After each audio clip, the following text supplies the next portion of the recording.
Golden Age stars with the worst tempers of all time. Number 2 is shocking.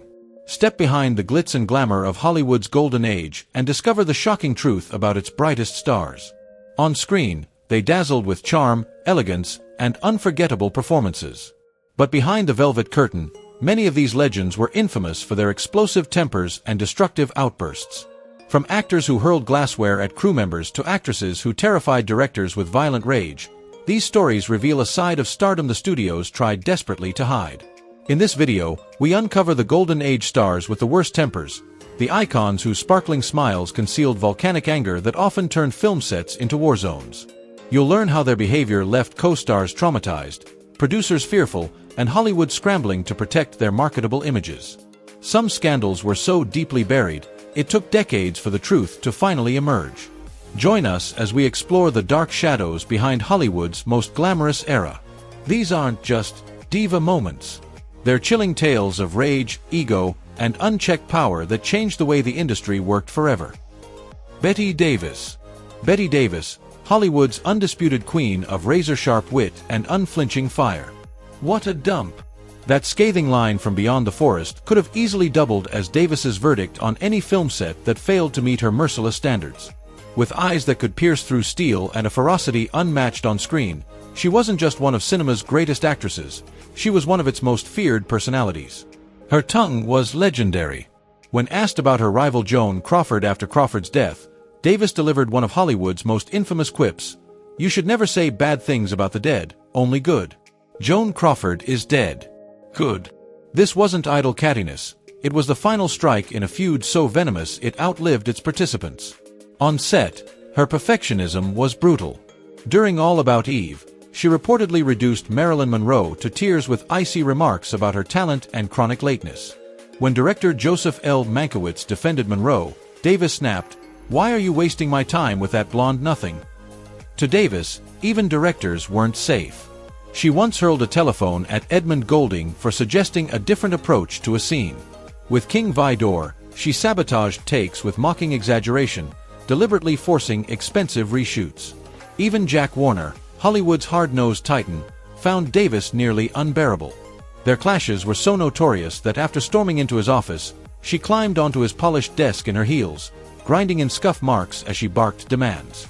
Warner later muttered, "I wouldn't wish Bette Davis on my worst enemy."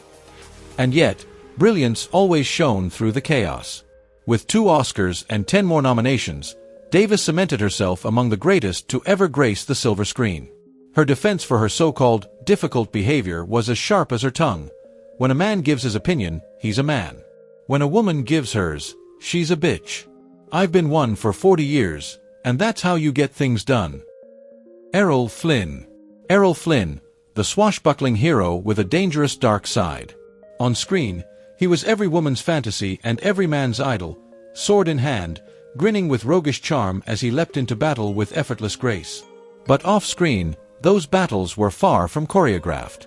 Fueled by endless bottles of liquor and a volcanic temper, Flynn turned Hollywood sets into battlegrounds. During the filming of The Adventures of Robin Hood, he allegedly stumbled and drunk, and when director Michael Curtiz dared to criticize him, Flynn snapped. Grabbing a prop sword, he slashed through an expensive camera before shouting, "That's how Robin Hood would have handled it." His antics didn't stop at destruction. Flynn's treatment of women ranged from aggressive to outright predatory. Extras whispered of unwanted advances, while co-stars feared his wrath if they rejected him. It wasn't long before the phrase, "in like Flynn," became Hollywood shorthand for his notorious conquests. Beyond the studio gates, his violence was just as infamous. Arrests for drunken brawls piled up, including a legendary rampage at the Hollywood Knickerbocker Hotel where he demolished an entire bar, causing over $5,000 in damage, more than $60,000 today. And yet, Warner Brothers protected their golden boy at all costs. Studio fixers bribed police, paid off victims, and planted glowing stories in gossip columns to shield his reputation. A doctor was even kept on retainer to declare Flynn too ill to stand trial. But the mask couldn't last forever. By the time he starred in Too Much, Too Soon in 1958, his once handsome face was ravaged by alcohol, his career in shambles. The title proved prophetic. A year later, at just 50, Errol Flynn was dead, destroyed by the same excesses that had fueled his violent legend. Joan Crawford. Joan Crawford. Wire hangers, and far worse. No wire hangers, ever. That infamous line from Mommy Dearest burned itself into pop culture, immortalizing Crawford's legendary fury. While the movie's accuracy has long been debated, Hollywood insiders knew the truth. Crawford's volcanic temper was no fiction. Her perfectionism wasn't just a trait, it was an obsession. On the set of Johnny Guitar, her bitter feud with Mercedes McCambridge escalated into chaos. Witnesses claimed Crawford gathered McCambridge's costumes, dragged them outside, and set them ablaze in front of the horrified crew. When director Nicholas Ray tried to intervene, Crawford coolly threatened to abandon the entire production. Her cruelty wasn't reserved for co-stars. Crawford was infamous for tyrannizing her staff. She would sweep through her dressing rooms in white gloves, and if a single speck of dust appeared, an assistant might feel the sting of her hand across their face. One makeup artist remembered being screamed at for 45 relentless minutes because Crawford's lipstick looked too orange under the lights while filming Whatever Happened to Baby Jane. Her feud with Bette Davis became Hollywood legend, petty, vicious, and at times, dangerous. When Davis had a Coca-Cola machine installed on set, fully aware Crawford was married to Pepsi's CEO, Crawford struck back with brutal creativity. During a scene where Davis had to drag her across the floor, Crawford secretly loaded her pockets with weights, leaving Davis with a permanent back injury. Crawford's need for control extended far beyond the set. Journalists invited to interview her were handed strict lists of forbidden questions. Any violation meant the interview ended on the spot, and blacklisting was guaranteed. One reporter learned the hard way when she asked about Crawford's age. Without a word, Crawford hurled a vase of roses across the room, missing the journalist's head by inches. And yet, behind this reign of terror lived another Crawford, gracious, generous, endlessly devoted to her fans. She famously answered every piece of fan mail by hand, projecting warmth to the outside world while unleashing chaos behind closed doors. It was this Jekyll and Hyde duality that made Joan Crawford so terrifying, so fascinating, and ultimately, so unforgettable. Lee Marvin. Lee Marvin, the Marine who never truly left the battlefield before transforming into Hollywood's ultimate tough guy. A decorated World War II hero who fought with the Marines in the Pacific, Marvin carried the shadows of war with him long after the uniform came off. That same fury that helped him survive combat often erupted on Hollywood sets, where his explosive temper and heavy drinking became the stuff of legend. During the filming of The Dirty Dozen, Marvin allegedly snapped at a cameraman who dared to question his stance. In a blind rage, he threw a punch so hard it shattered the man's nose, halting production while a replacement was found. Co-stars weren't safe either. On Cat Ballou, the very film that won him an Oscar, Marvin reportedly threatened to hurl Jane Fonda off a moving train if she kept offering him acting tips. Fonda later compared working with him to standing next to a live grenade with a pin half pulled. Directors learned to adapt. On The Wild One, filmmaker Laszlo Benedek tried scheduling Marvin's scenes early in the morning to catch him before the bottle. When that failed, they shot him from behind, using doubles whenever his intoxication made him unfit to perform. Yet beneath the chaos, colleagues swore there was another man, gentle, witty, almost scholarly, who emerged only when Marvin was sober. The duality tormented Marvin himself. After one particularly violent outburst on the set of The Killers, he reportedly broke down, confessing to director Don Siegel, "I don't know who that person is, but he scares the hell out of me too."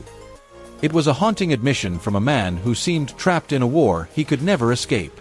And still, Hollywood couldn't look away. For when Marvin was locked in, his raw power bled through the screen. As Kid Shalene in Cat Ballou or the merciless Walker in Point Blank, he radiated menace in a way no other actor could. It was dangerous, it was volatile, but it was unforgettable, because with Lee Marvin, you never knew if you were watching a performance or staring into the eyes of a man still haunted by the battlefield. Kirk Douglas. Kirk Douglas, the rageful perfectionist. With that unmistakable cleft chin and piercing blue eyes, he was one of Hollywood's most iconic faces.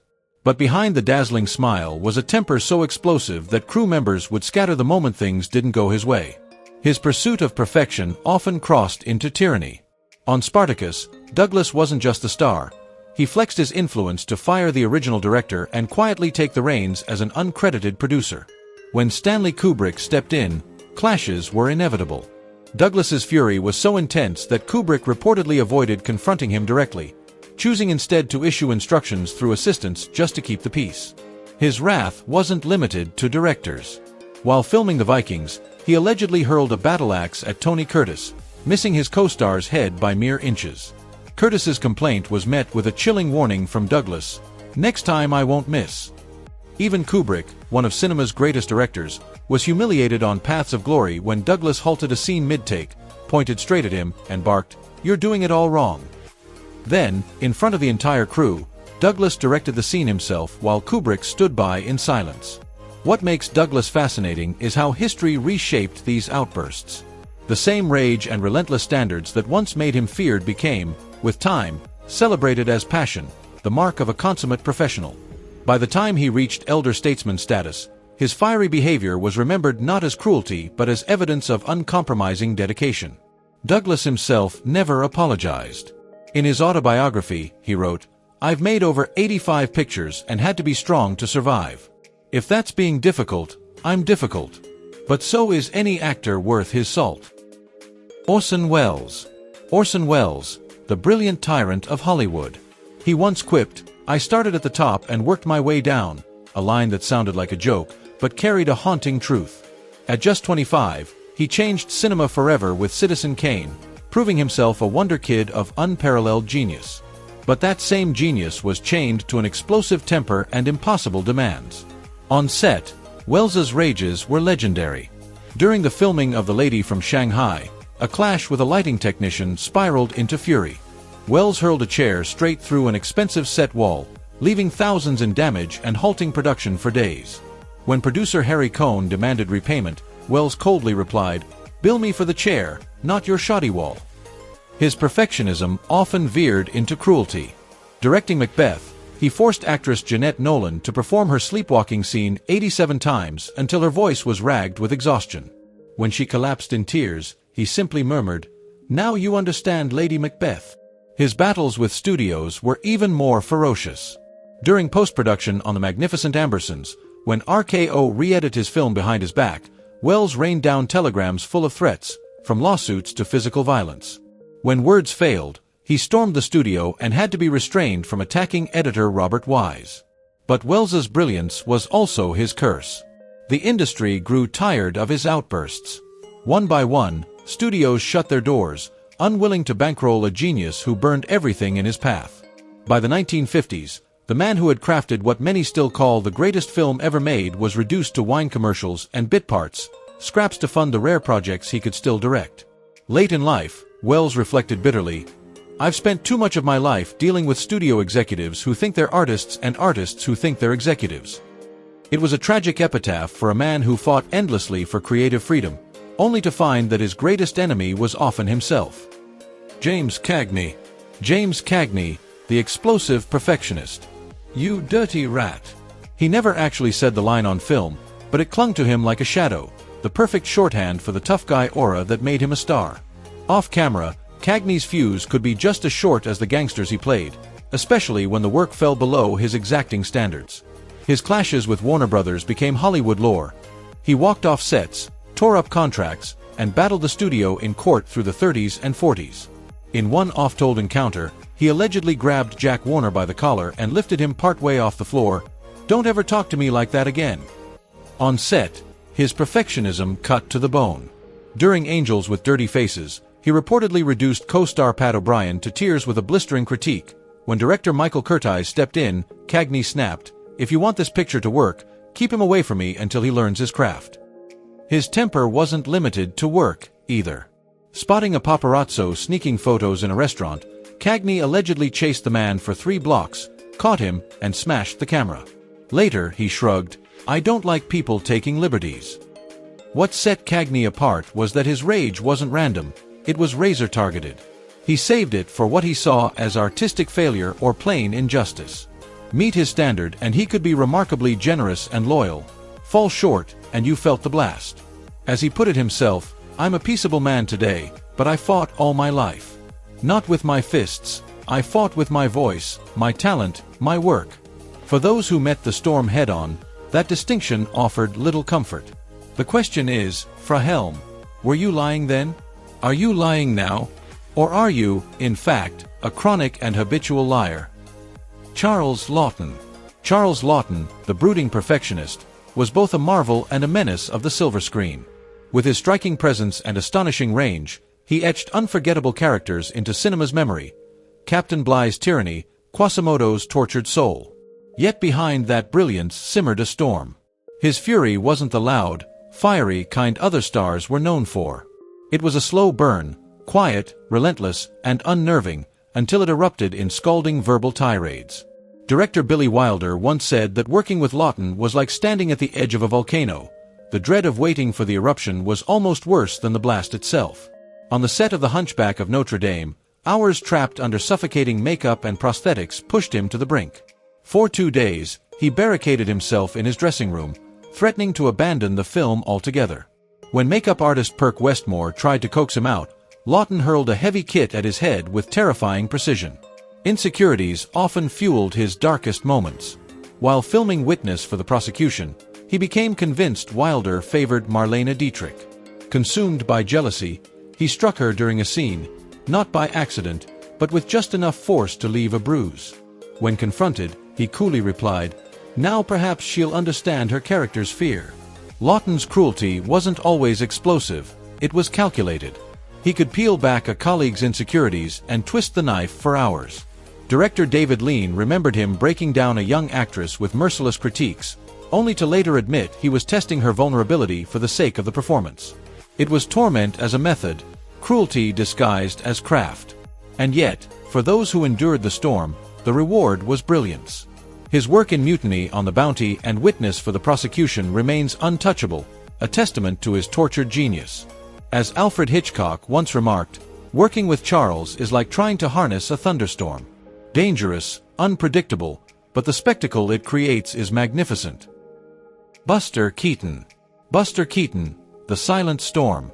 Known as the Great Stone Face of silent cinema, Keaton's deadpan stare and unmatched mastery of physical comedy made him an icon.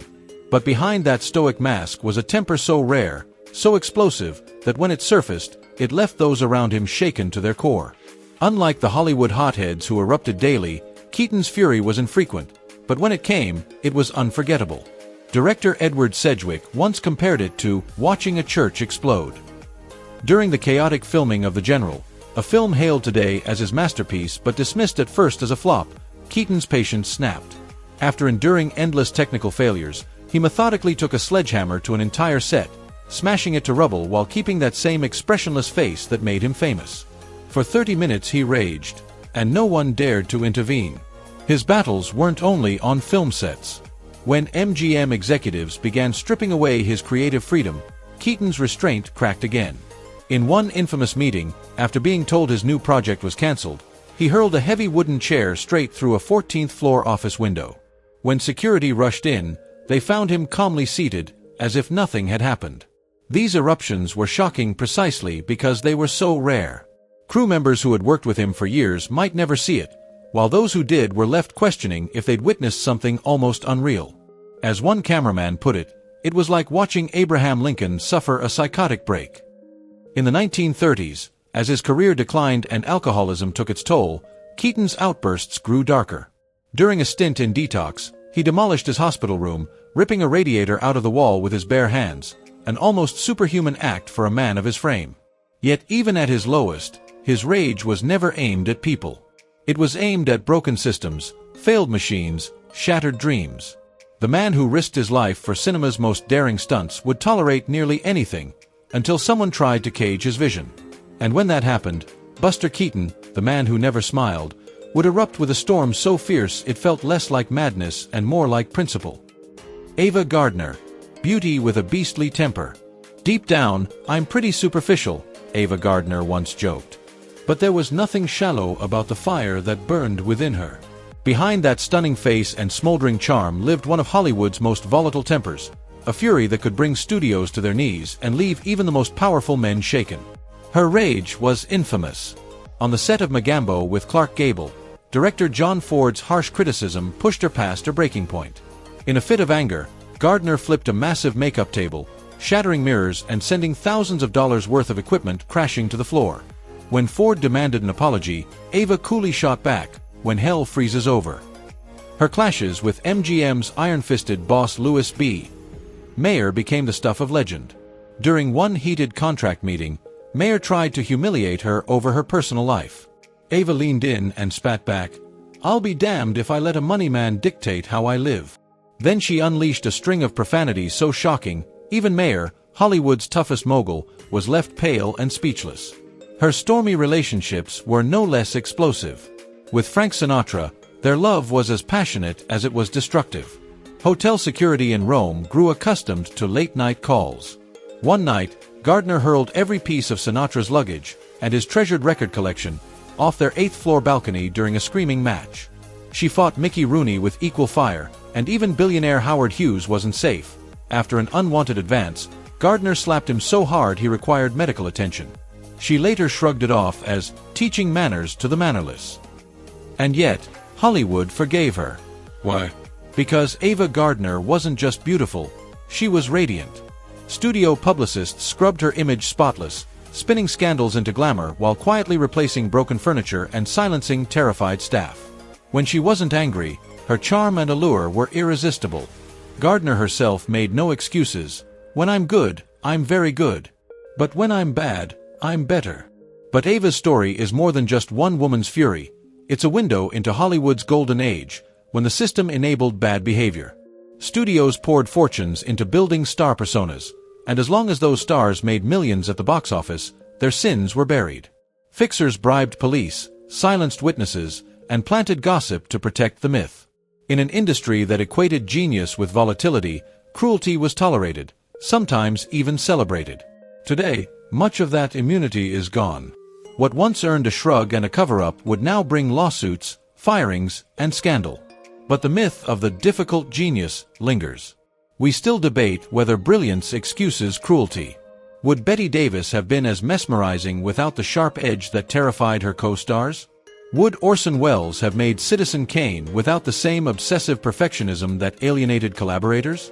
Perhaps the real lesson of Ava Gardner and her peers is this: greatness does not excuse destruction. These stars left behind performances that shaped cinema forever, but also scars that never made it to the screen. Their legacy is a reminder that behind Hollywood's glittering lights, the cost of stardom was often paid in broken lives, bruised egos, and a trail of rage as legendary as the art itself.